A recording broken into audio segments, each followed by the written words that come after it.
Yet. Think about the last time you reached into your pocket and found nothing. Not a metaphor. The actual, physical moment. You reach down, your fingers brush against the empty lining of your coat. You were expecting to feel the folded edges of a $10 bill. The one you placed there an hour ago. The one you knew was there. And in an instant, the air leaves your lungs. You stop walking. You pat the other pocket. You check your jeans. You look down at the pavement behind you, tracing your own invisible footsteps backward. Your heart rate elevates. A sudden, sharp spike of adrenaline floods your chest. For what? For $10. Now, hold that feeling. Hold the exact shape of that sudden panic. And compare it to something else. Imagine walking down that same street. You look down, and there, resting against the curb, is a crisp $100 bill. You look around. No one is claiming it. You pick it up. You smile. You feel a rush of luck. You tell a friend about it at dinner. But by the time you go to sleep that night, it is just a story. The emotional wave has passed. The joy has evaporated into the background noise of your life. But that $10 you lost? You are still thinking about it 3 days later. You are still replaying the moment you bought the coffee, wondering if you dropped it at the register. You are still angry at yourself. You are still carrying the weight of a tiny, insignificant mistake. The math does not make sense. $100 of unexpected gain barely leaves a footprint on your week. $10 of unexpected loss digs a trench in your mind. And you have felt this asymmetry your entire life. You have felt it in your finances. You have felt it in your relationships. You have felt it in the quiet, agonizing moments when you were trying to make a decision about your future. You thought you were just bad at letting things go. You thought you were ungrateful. You thought there was something wrong with the way you process the world. There isn't. There is a version of you that already knows why this happens. You just haven't been given the words for it yet. We move through our lives under the illusion that our minds are rational ledgers. We believe we weigh the good against the bad. We think we are accountants of our own happiness. We assume that if someone offers us a tremendous amount of joy, we will gladly risk a small amount of pain to get it. But we don't. And you know we don't, because you have stayed in the wrong room, with the wrong people, doing the wrong work, for years longer than you should have. Not because you thought it would suddenly get better, but because leaving felt like a loss, and your brain treats loss as an absolute emergency. To understand why a tiny absence feels heavier than a massive presence, we have to look past the money. We have to look past the $10 and the $100. Because to your nervous system, there is no such thing as money. There is only survival, and there is only threat. Imagine the architecture of your mind not as a modern computer, but as an ancient fortress. This fortress was not built to make you happy. It was not built to help you self-actualize. It was not built to help you find peace. It was built to keep you alive. Hundreds of thousands of years ago, if you gained an unexpected advantage, an extra handful of berries, a sudden patch of sunlight, a moment of perfect safety, it was a bonus. It felt good. It gave you energy, but it did not fundamentally change the trajectory of your survival. You enjoyed it and you moved on. But a loss? A loss in the ancestral landscape was rarely just a minor inconvenience. Losing a day's worth of food could mean starvation. Losing the protection of the group could mean death. Losing a vital tool could mean the end of your lineage. Your ancestors are not the ones who wandered the savannah, marveling at the beauty of the sunset. Your ancestors are the ones who stared into the dark and noticed the shadows moving. Your ancestors are the ones who panicked when a single resource went missing. Your ancestors are the ones who were terrified of losing what little they had. The optimists did not survive the winter. The anxious did. And you are playing out their ancient survival script every single day. When you lose that $10, your conscious mind knows it does not matter. Your conscious mind knows you can pay your rent. Your conscious mind knows you have more in the bank. But your nervous system does not speak the language of logic. Your nervous system only speaks the language of sudden absence. And to your ancient, beautifully paranoid brain, that absence sounds like an alarm bell ringing in the dark. It says, we have been breached. It says, we are vulnerable. It says, something has been taken from us, and we must never, ever let it happen again. That is why the pain of losing is always louder than the pleasure of gaining. Because winning is a gift, but losing is a theft. And your brain is built to remember the thief. Once you see this mechanism, you begin to see it everywhere. You begin to realize how much of your life is quietly dictated by the avoidance of minor losses, rather than the pursuit of massive gains. Think about the closet in your bedroom. Think about the clothes hanging there right now.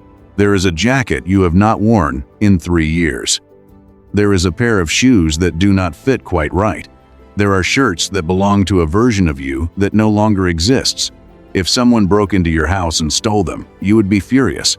If someone offered you a fraction of what you paid for them, you would refuse. But if you were walking through a store today, you would never buy them again. You don't want them. You don't need them. But the thought of throwing them away, the thought of putting them in a bag and leaving them outside, feels like a tiny, physical ache. Why? Because giving them up feels like losing, and your brain cannot tolerate an intentional loss. We attach our identity to the things we hold. The moment something becomes ours, its value in our mind doubles. It is no longer just a jacket. It is our jacket. It is a piece of our constructed world, and to remove it is to create a gap in the fortress. This is the invisible current pulling at you every time you try to change your life. It is never about the thing itself. It is about the story you need to keep telling to stay who you thought you were. And this is where the mechanism stops being a quirk of human nature and starts becoming a tragedy. Because the same alarm system that makes you hold on to a sweater you do not wear is the exact same system that makes you hold on to a life you do not want. Let's talk about the decision you have been avoiding. You know the one that surfaced in your mind the moment I said the word. The one that keeps you staring at the ceiling at 2 in the morning. Maybe it is a relationship that ran out of air a long time ago. Maybe it is a career path that looks spectacular on paper, but leaves you feeling hollow and exhausted every Friday night. Maybe it is a city you have outgrown. Maybe it is a friendship that has quietly turned into an obligation. You know it is over. Your body has known for months, sometimes years. You have written the conversation in your head a dozen times. You have imagined the relief of the aftermath. You have visualized the open space on the other side of the breaking point. And yet, you stay. You wake up every morning and you put the armor back on. You tell yourself it isn't that bad. You tell yourself it requires too much energy to leave. You tell yourself you are just being practical. But here is what almost nobody notices. You are not staying because it is good. You are staying because leaving requires you to voluntarily trigger a loss, and your brain will do absolutely anything to prevent you from doing that. When you look at the exit door, you do not see the massive, sprawling potential of the rest of your life. You do not see the peace. You do not see the relief. You do not see the $100 waiting on the sidewalk. Your brain will not allow you to see it. Instead, your brain shines a blinding, terrifying spotlight on the $10 you are going to lose. It shows you the awkward conversations you will have to have. It shows you the money you invested in the degree you are walking away from. It shows you the years you spent building a home with someone you are going to leave. It shows you the temporary loneliness. It shows you the gap. We don't hold on because something still has value. We hold on because letting go would mean we were wrong. And being wrong about that would mean we were wrong about ourselves. You look at the time you have spent.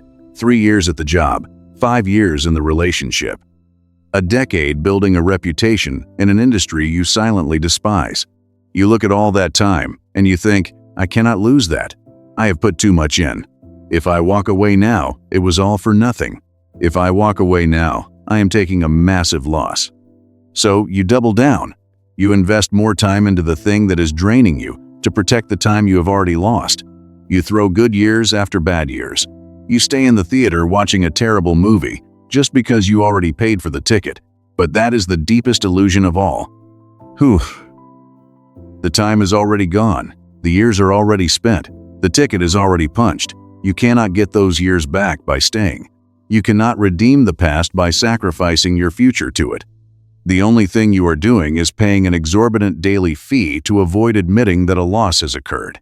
You are paying a massive premium for the illusion of control.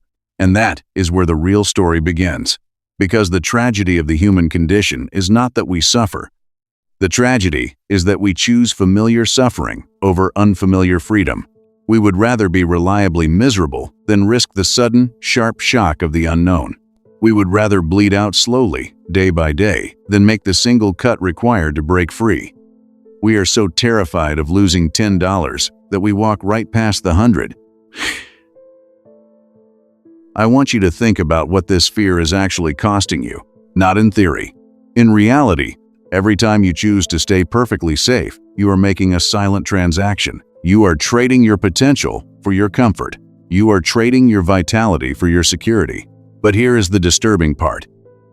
It isn't what you think. You believe that by doing nothing, you are preserving the status quo. You believe that if you just keep your head down, if you just maintain the current trajectory, at least you are not losing ground. You think that indecision is a neutral space. It is not. Indecision is the most expensive choice you can make, because the baseline is not zero. The baseline is time, and time is passing. While you are standing frozen, clutching your $10, terrified that the wind might blow it away, your life is happening. The days are turning into weeks. The weeks are turning into years. By refusing to risk a sudden loss, you are guaranteeing a slow, invisible one. You are losing the energy of your youth. You are losing the window of opportunity where a radical pivot was easy. You are losing the quiet, subtle fire in your chest that tells you what you actually care about. And eventually, that fire goes out entirely. Then something shifts. And it is subtle. But once you see it, you cannot unsee it. You look at the people around you who seem to be living the lives they actually want. You look at the people who reinvented themselves at 40. You look at the people who walked away from the prestigious career to build something strange and beautiful from scratch. You look at the people who ended the marriage, packed their bags, and found genuine, breathing love on the other side. You look at them, and you think they must be fearless. You think they must have some special genetic mutation that makes them immune to the terror of losing. You think they simply do not care about the $10. But you are wrong. They feel the exact same biological panic that you do. Their ancient, paranoid brains ring the exact same alarm bells. They feel the sting of the lost time. They feel the embarrassment of walking away from the sunk cost. They feel the terrifying gap of the unknown. The difference is not that they don't feel the fear of loss. The difference is what they are more afraid of losing. You are afraid of losing what you currently have. They are afraid of losing what they could possibly become. They have realized the one truth that dismantles the entire illusion. The things you are most afraid of losing are the exact things keeping you exactly where you are. Let that land. The identity you are trying to protect is the cage you are trapped inside. The security you are trying to maintain is the ceiling on your growth. The $10 you are guarding with your life is the precise amount it costs to buy your complacency. What if the alarm system is wrong? What if the ancient bodyguard standing watch in your mind is fighting a war that ended 10,000 years ago? You are not on the savannah anymore. You are not going to starve because you change your career. You are not going to die of exposure because you end a relationship that makes you feel invisible. You are not going to be cast out of the tribe because you admit you were wrong about what you wanted. Your brain is treating a modern psychological transition like a prehistoric physical threat. And nobody talks about this next part. When you finally do it, when you finally drop the $10 on purpose, when you finally quit, when you finally leave, when you finally say the words out loud, there is a moment of pure, blinding terror. The alarm system goes absolutely crazy. Your heart pounds. Your mind floods with every possible worst-case scenario. You feel a profound, aching sense of loss for the familiar structure you just burned down. And then, nothing. The sky does not fall. The earth does not open up to swallow you. The panic peaks, and then, remarkably, it begins to recede. And in the silence that follows, you notice something strange. Your hands are empty, but they are also free. You are no longer spending 80% of your psychological energy guarding a life you do not even want. You are no longer carrying the exhausting, crushing weight of trying to prevent a loss that has already happened in your heart. You realize that letting go is not the opposite of holding on. Letting go is the opposite of dragging, and you have been dragging dead weight for miles. There is a specific kind of grief that comes with this realization. It is not the grief for the thing you lost. It is the grief for the time you spent being afraid to lose it. You look back at the years you spent paralyzed by the fear of making the wrong move. You look back at the opportunities you let walk past you because you were too busy looking down, checking your pockets to make sure your $10 was still there. You cannot get that time back, and that is a real loss. That is a loss you have to look directly in the eye. But that grief is clean. That grief is honest. It is not the toxic, suffocating anxiety of indecision. It is the clear, sharp pain of waking up. And once you are awake, everything changes. You stop looking at life as a fortress to be defended. You stop looking at your choices as a series of potential disasters to be mitigated. You stop acting like a custodian of your past, and you start acting like an architect of your future. You begin to understand that loss is not a punishment. Loss is the currency of forward motion. You cannot step into a new room without leaving the old one. You cannot become a new version of yourself without letting the old version die. You cannot pick up the $100 if both of your hands are tightly clenched into fists, fiercely protecting an empty space. You have to be willing to lose the $10. You have to be willing to look foolish. You have to be willing to lose the argument. You have to be willing to lose the familiar comfort of your own complaints. You have to be willing to lose the certainty of knowing exactly how miserable tomorrow will be. Because on the other side of that highly calculated, highly guarded certainty is the only thing that actually matters. Possibility. Oof. Think about the screen lighting up your face at 3 in the morning.